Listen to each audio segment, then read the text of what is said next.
3 years. That's how long I'd been with Nora, and I thought I knew her completely.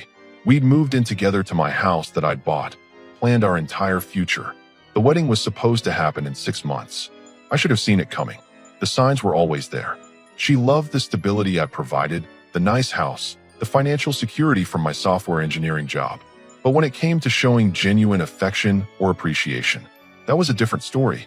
Everything was always about what I could do better, what I wasn't providing enough of. We were sitting at the kitchen table going over wedding details when everything fell apart. I'd been excited about the flowers we'd picked, the venue confirmation, the guest list updates. I was sharing every little detail because I thought that's what couples do. Can you just stop for a second? Nora snapped, throwing down the wedding planning folder with that disgusted expression I'd been seeing more often lately. This is exhausting. I blinked. What's exhausting? Planning our wedding. No, this.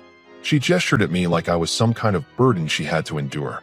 Your constant need to share every tiny thing, every thought, every decision, every random detail about your day.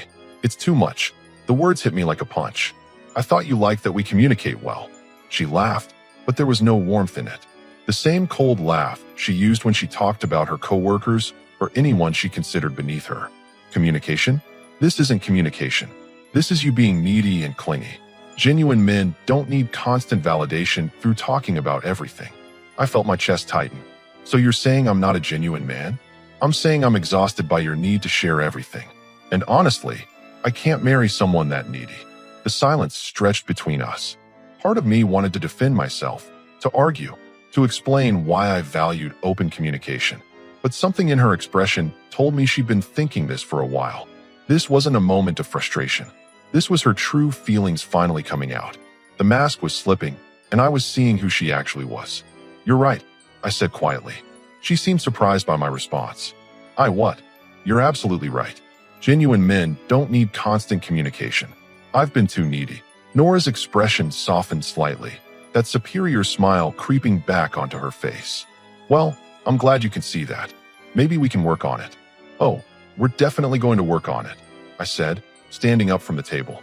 Starting right now. She smiled, thinking she'd won something. Good. I think this will be much better for both of us. I nodded and started clearing the wedding planning materials. You know what? I think you've taught me something important tonight. What's that? That sharing things with someone who sees it as a weakness is pointless. I closed the folder and looked at her. So from now on, I'll keep my thoughts and decisions to myself. Just like you want. The smile faded from her face. I didn't mean you should never talk to me. But that's exactly what you said. Genuine men don't need to share everything. They make their own decisions without needing input or validation. I headed toward the stairs. Thanks for the lesson. Where are you going? To bed. Alone. Since apparently I need to learn how to be less needy. As I walked upstairs, I heard her calling my name, but I didn't turn around. For the first time in 3 years, I had perfect clarity about who Nora truly was. And more importantly, I knew exactly what I needed to do about it. The next morning, she tried to act like nothing had happened. She made coffee, asked about my day, tried to engage in the exact kind of communication she'd called exhausting 12 hours earlier. Morning, I said, grabbing my coffee and heading straight for the door. That's it. Just morning. I paused and looked back at her. You said genuine men don't need constant communication. I'm finally listening to you. The confused look on her face was priceless. But I was done explaining myself to someone who saw my openness as a character flaw. It was time to show her what a truly independent man looked like. The next few days were enlightening. Nora kept trying to engage me in conversation, but I stuck to my new approach. When she asked about work, I said fine. When she wanted to discuss weekend plans, I said whatever you prefer. When she tried to bring up wedding details, I simply said, you handle it. By Thursday, she was getting frustrated. You're being ridiculous, she said over dinner. I didn't mean you should become a mute. I'm just following your advice about being less needy. I replied, not looking up from my plate. Isn't this what you wanted? I wanted you to stop oversharing, not stop talking entirely. I finally looked at her. But how do I know what counts as oversharing? You called discussing our wedding plans exhausting. So I figured it's safer to just not share anything. The irony wasn't lost on me that she was now complaining about the exact behavior she demanded. That same evening, my phone buzzed with a LinkedIn message. A recruiter from a tech company in Zurich was reaching out about a senior developer position. The salary they mentioned was nearly double what I was making, plus relocation assistance. Normally, I would have immediately told Nora about it. We would have discussed the pros and cons, researched Switzerland together, maybe even joked about learning German. Instead, I closed the message and went back to watching TV. Who was that? Nora asked. Work stuff. What kind of work stuff? I looked at her with a slight smile. The kind that genuine men handle independently without needing to discuss every detail. Her mouth opened and closed like a fish. She was starting to realize that her little lesson was backfiring. Friday morning, I responded to the recruiter. We set up a video call for Monday. I spent the weekend researching Swiss immigration law, cost of living, and work visa requirements. All while Nora sat next to me on the couch, completely unaware that I was planning a potential exit from the country. What are you reading? She asked, glancing at my laptop. Just some articles. About what? Random stuff. Nothing you'd find interesting. She huffed. You're being petty. I'm being exactly what you asked for. Independent. Self-reliant. A genuine man who doesn't need constant validation through conversation. Monday's video call went better than expected. The company was expanding rapidly and needed someone with my exact skill set. The Swiss work visa process would be straightforward with their sponsorship. They could have me relocated within 8 weeks if I accepted. That sounds like an amazing opportunity, the hiring manager said. Do you need to discuss this with your family before making a decision? No, I said without hesitation. I make my own decisions. After the call, I sat in my home office thinking, 8 weeks. I could be completely out of this situation in 8 weeks. The thought was liberating. Nora knocked on the door. Can I come in? Sure. Look, I think we need to talk about this communication thing. You're taking it too far. I leaned back in my chair. Am I? Because last week you told me that genuine men don't need to share everything. That my communication style was exhausting and needy. I'm just trying to be the man you said you wanted to marry. I didn't mean. You didn't mean what? That you found me exhausting? That you couldn't marry someone needy? Because those seemed pretty clear to me. She shifted uncomfortably. I was frustrated. Maybe I said things wrong. Or maybe you said exactly what you meant, and now you don't like the consequences.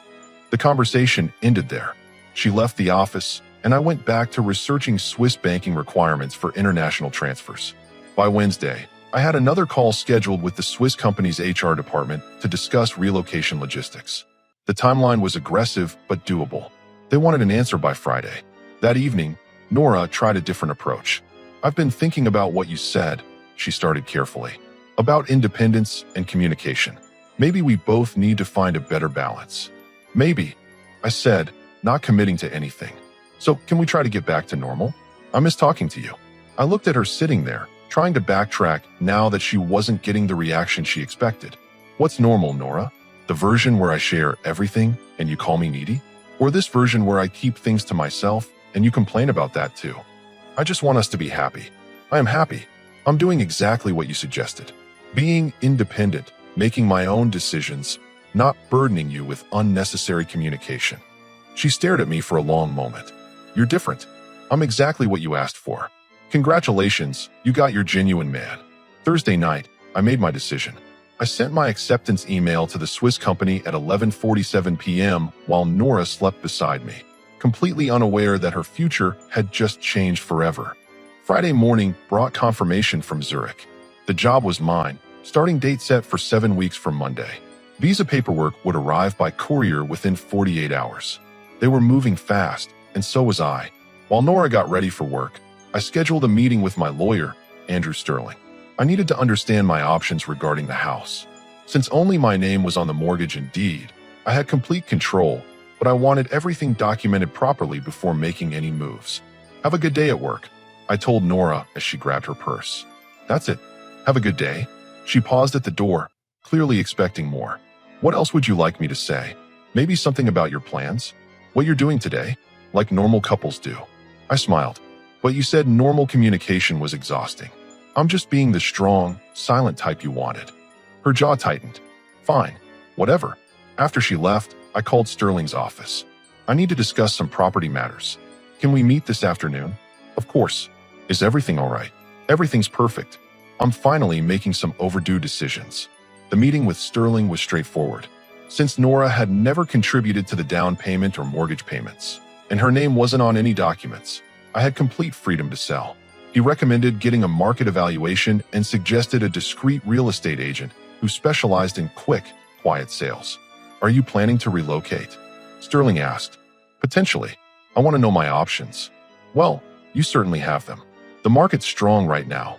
You could probably close within 30 days if you price it right. Perfect timing. I spent the afternoon getting my professional certifications organized for international transfer. Swiss work permits required extensive documentation, and I wanted everything ready the moment the visa paperwork arrived. Around 3 p.m., my phone rang. Nora's contact photo appeared on the screen. I let it go to voicemail. She called again 20 minutes later, then again an hour after that. When I got home at 6 p.m., she was waiting in the kitchen, arms crossed. Why didn't you answer your phone? I was busy. Busy with what? Work-related matters. What kind of work-related matters? I set my keys down and looked at her. The kind that independent men handle without needing to explain every detail to their partners. You're being impossible. I'm being exactly what you asked for. Remember? Genuine men don't need constant communication. She threw her hands up. I get it, okay? You're mad about what I said. But this silent treatment is childish. Silent treatment? I've been talking to you all week. Barely. One-word answers and sarcastic comments aren't conversation.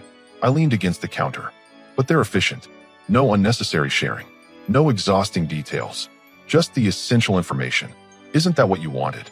I wanted you to stop oversharing your feelings, not become a robot. Interesting. So there's apparently a perfect middle ground that you never bothered to explain. I was supposed to read your mind about exactly how much communication you'd tolerate. The look on her face told me she was starting to realize how unreasonable she'd been. But it was too late for that revelation. Saturday brought the visa paperwork by courier. I signed everything immediately and arranged for express return shipping. The Swiss consulate would process everything within 2 weeks.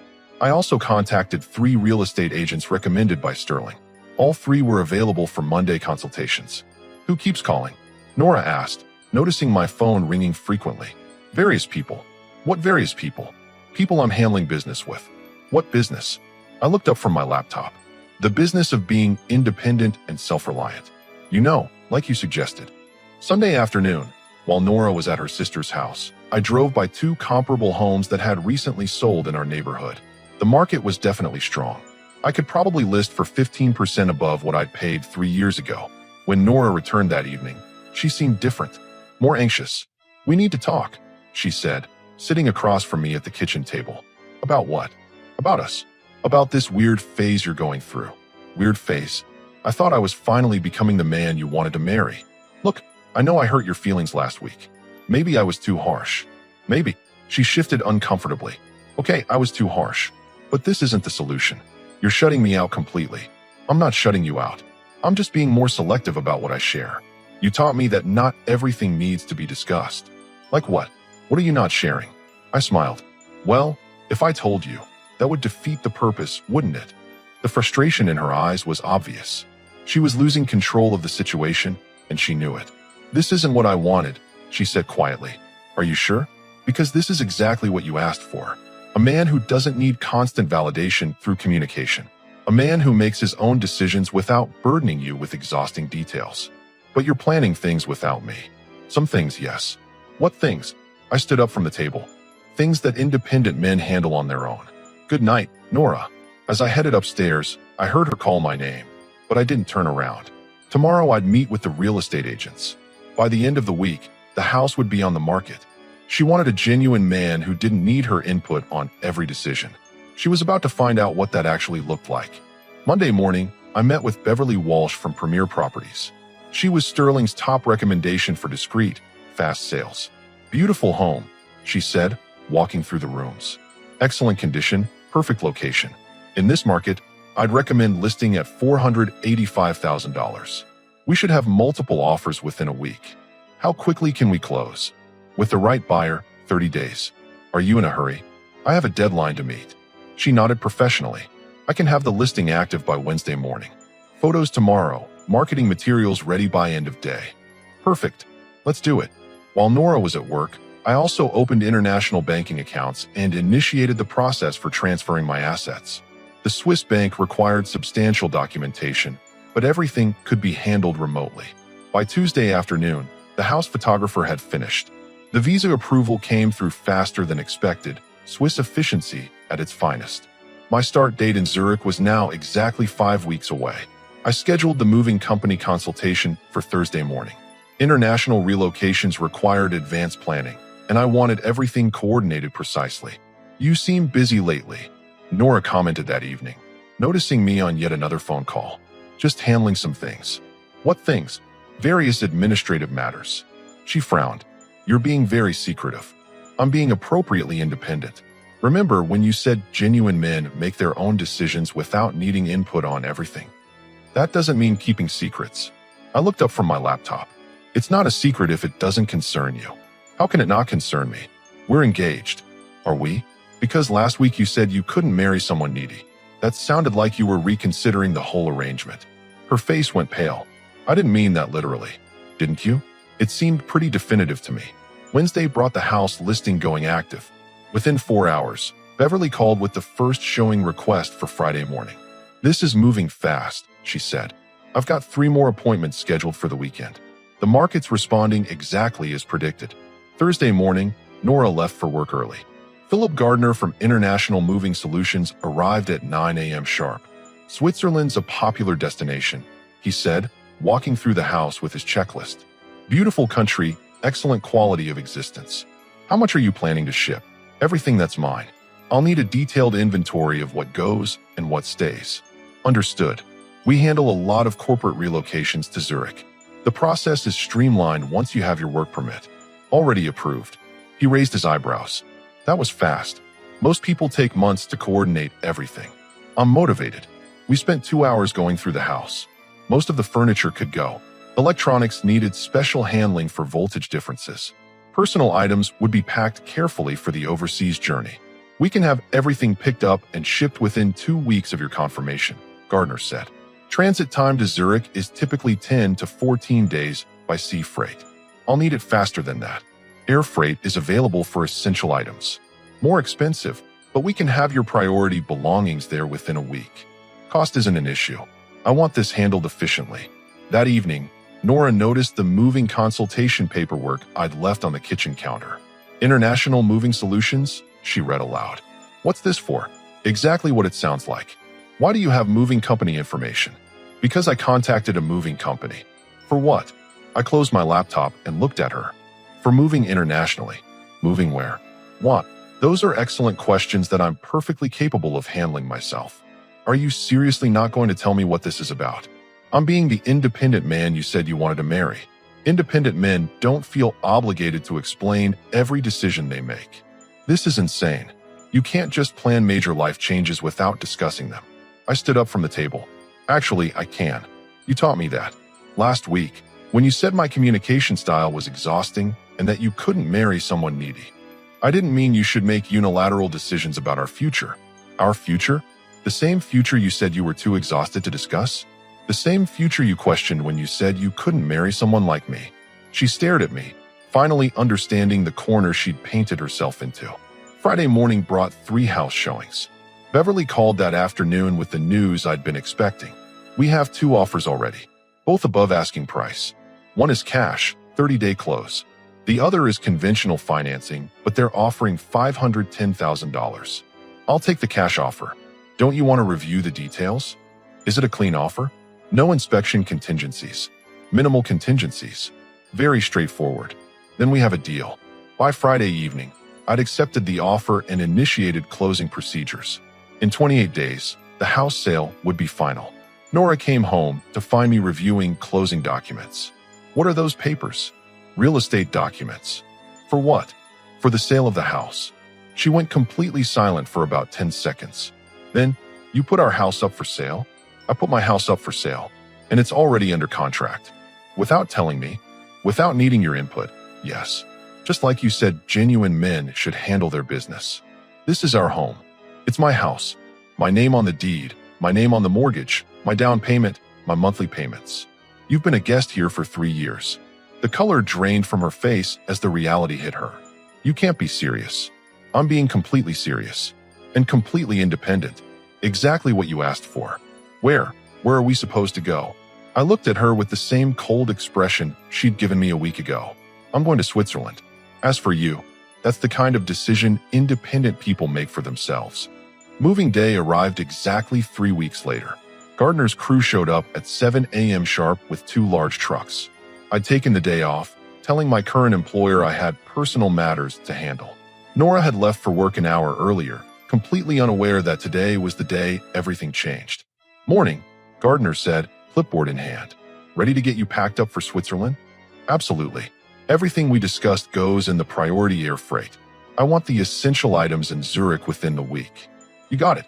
My team knows exactly what they're doing. I watched with satisfaction as they began systematically packing my entire existence into labeled boxes and crates. 3 years of building a life with someone who saw my openness as weakness, my communication as neediness. Around 10 a.m., my phone started ringing. Nora's contact photo flashed on the screen repeatedly. I ignored the first 5 calls. On the 6th call, I answered. There are moving trucks at our house, she said, panic obvious in her voice. At my house, yes. What's happening? I'm at work. People are telling me there are movers everywhere. I'm moving. Moving where? Switzerland. Switzerland? When? My flight leaves in 6 hours. Dead silence. Then, 6 hours? Are you insane? I'm being practical. My new job starts Monday morning in Zurich. Everything's been planned for weeks. I'm coming home right now. That's your choice. But the movers will be here until this afternoon, and I have a schedule to keep. She hung up. 20 minutes later, her car screeched into the driveway. I was standing in the front yard, supervising the loading of my furniture, when she practically ran up to me. What is this? She demanded, gesturing wildly at the trucks. This is me being the independent man you said you wanted to marry. This is insane. You can't just move to another country without discussing it. Actually, I can. And I did. Remember when you said genuine men make their own decisions without needing constant input? I didn't mean decisions like this. I looked at her calmly. What decisions did you mean exactly? Because you never specified. You just said my communication was exhausting and that you couldn't marry someone needy. So you're moving to Switzerland? I accepted a position with a tech company in Zurich 5 weeks ago. The salary is nearly double what I make here. Plus they're covering all relocation expenses. 5 weeks ago, right after our fight, right after you showed me who you actually are, yes. She stared at the moving trucks, finally grasping the scope of what was happening. What about the house? Sold. Closing was yesterday. Sold? Where am I supposed to go? That's not my concern anymore. You made it clear that you found my involvement in your life exhausting. I didn't mean literally.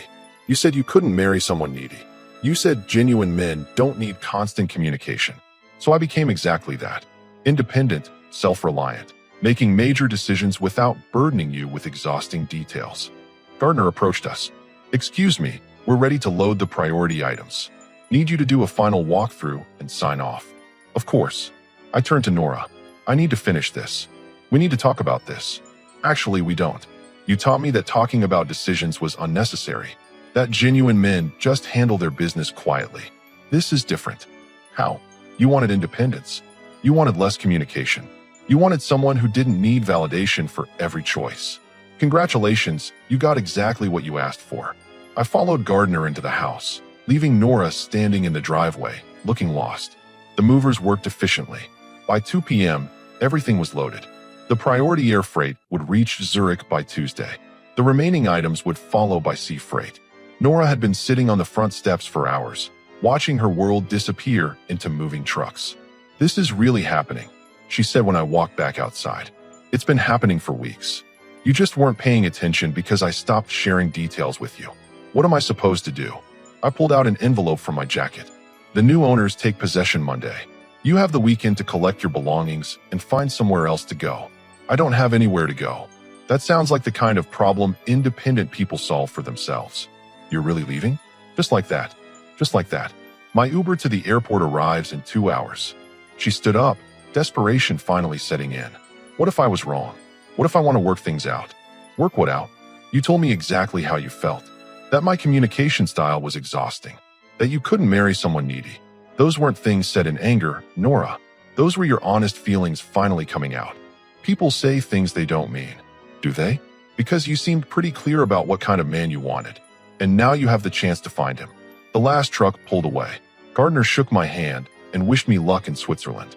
Nora and I stood alone in front of the empty house. 3 years, she said quietly. 3 years of you tolerating me instead of appreciating me. 3 years of you seeing my openness as weakness and my communication as neediness. I'm sorry. Sorry doesn't change anything. Sorry doesn't undo showing me who you really are when you thought you had me trapped. My phone buzzed. The Uber was 10 minutes away. That's my ride to the airport. The Uber pulled up as we stood there. A black sedan, clean and professional. Perfect timing.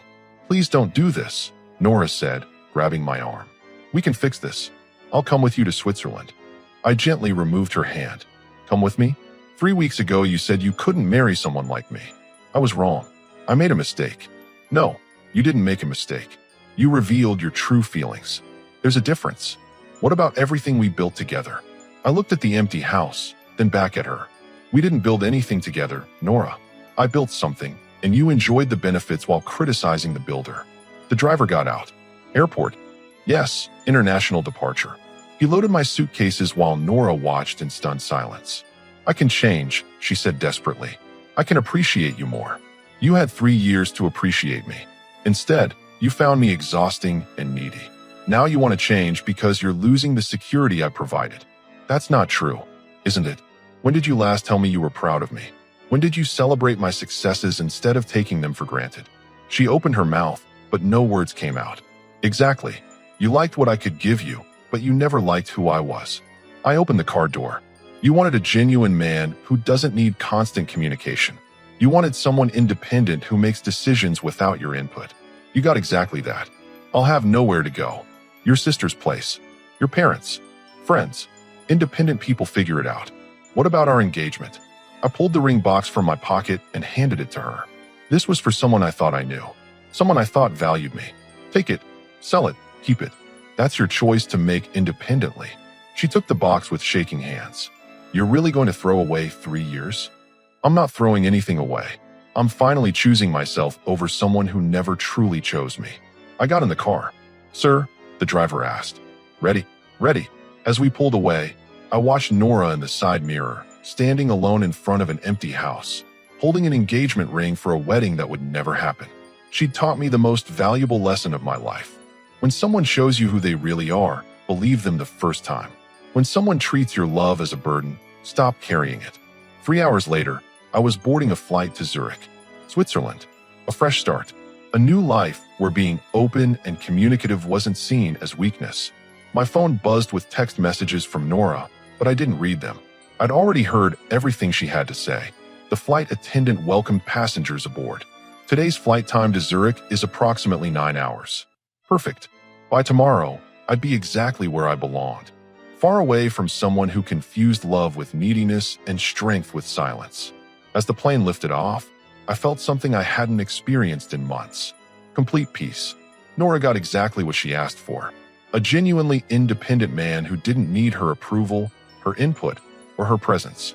And I got exactly what I deserved. Freedom.